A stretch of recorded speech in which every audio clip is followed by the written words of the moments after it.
prophets of Baal. Don't let any of them get away. So the people captured the prophets and took them to the Kishon River, where Elijah killed every one of them. 450 prophets. Defenseless. They were prophets.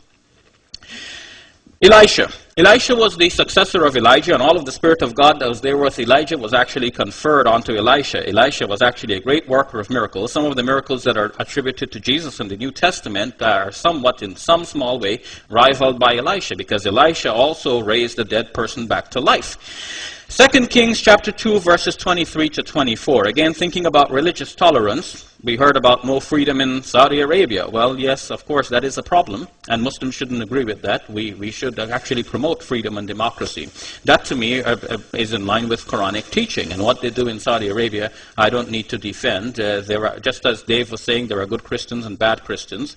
Well, there are good Muslims and bad Muslims. There are people who follow the true teachings and people who do not.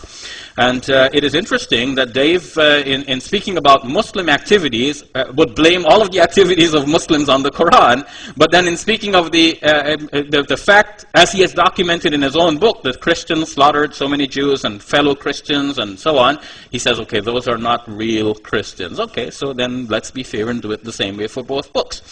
But then, if we are to read the scriptures, and notice that so far I'm just simply reading the scriptures. Dave had actually put before us the plan that we're not to cite scholars, because, of course, the scholars are not dependable. And then immediately after having said that, he was conscious of the need to break his own rule, and he said that.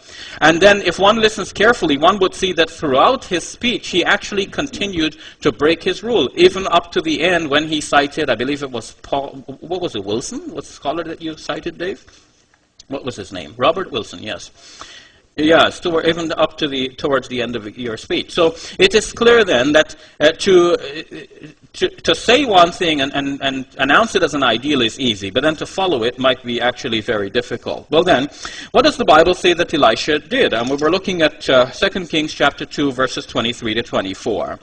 And Elisha went up from thence unto Bethel. And as he was going up by the way, there came forth little children out of the city, and mocked him, and said to him, Go up, thou bald head. Sorry, no offense meant to all you guys here. I know you all got here. No offense, Mike. So he was going up to Bethel, and these little children come out mocking him and saying, Go up, thou bald head. Go up, thou bald head. And he turned back and looked on them and cursed them in the name of the Lord. And there came forth 2 she-bears out of the wood, and tare 42 children of them.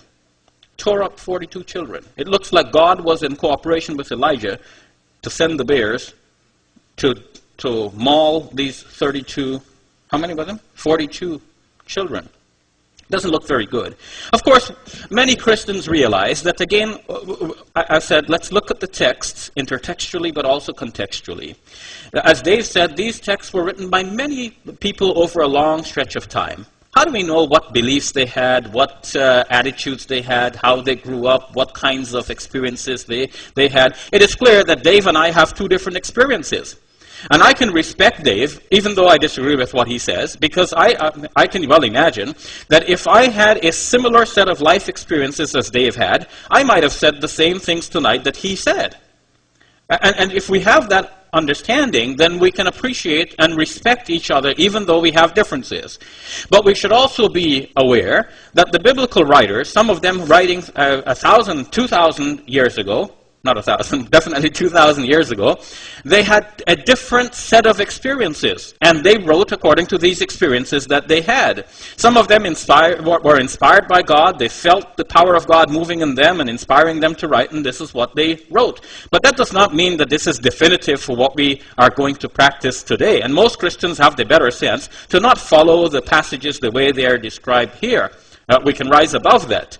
But that is my point. Whether it is the Quran or the Bible, we must recognize that there are certain passages which have more to do with the time than they have to do with our present times, and we should note the difference and apply the passages accordingly.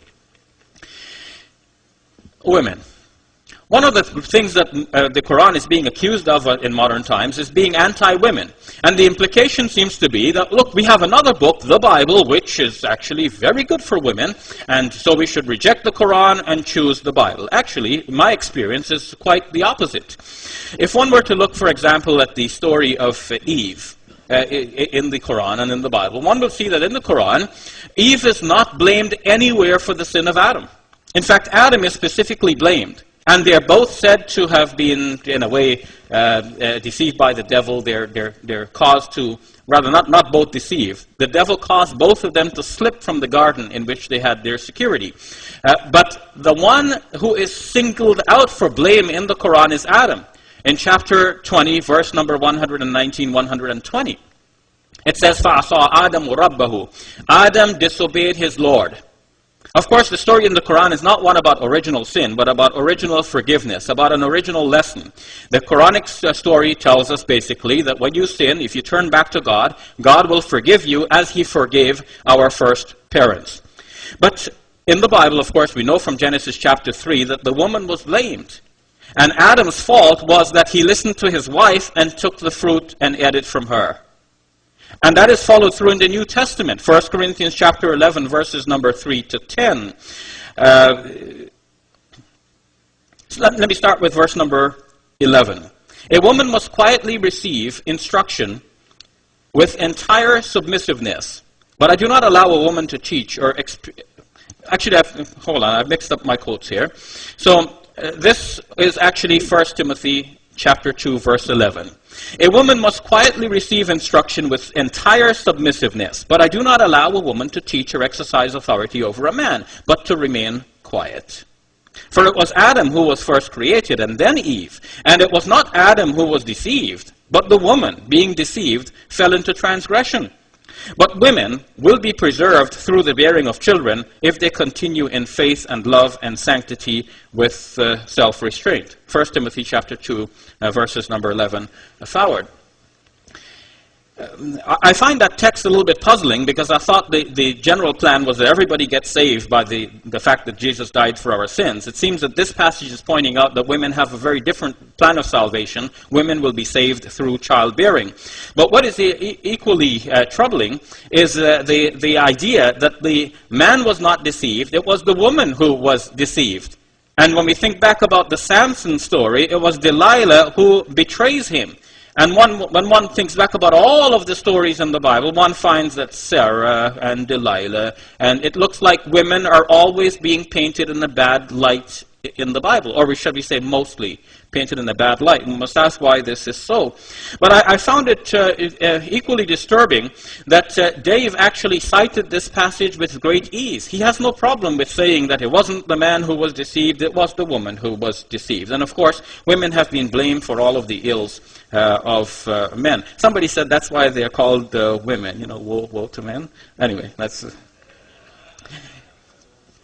Now, what is the reason for the women's covering? In the Islamic faith, the Quran says that the women should draw a part of their outer garments over themselves, لِيُعْرَفْنَ فَلَا يُؤْذَيْنَ. That's in chapter 33 of the Quran, so that they should be known and not molested. It seems that from the context of that passage, there were hypocrites in Medina, the city of the Prophet, who were harassing the women. And when they were asked about that, they were giving some excuses. They were saying, we didn't know these were our women, and so on. So the Quran was just simply advising the women that if they were to gather the garments in a particular way, they would be recognized in that society as decent, upright women, ones who would not mess around, and that would rob the hypocrites of the one excuse which they had. On the other hand, the Quran promised the hypocrites, or rather threatened them, that if they do not stop their ill behavior, they will be driven out from the area. So the purpose of the woman's head covering seems to be then that she guards herself from being molested by people who might be looking out for a quick encounter. What is the purpose in the Bible then for a head cover? 1 Corinthians chapter 3, verses number 3 to 10. That's where I began, and here are the verses now.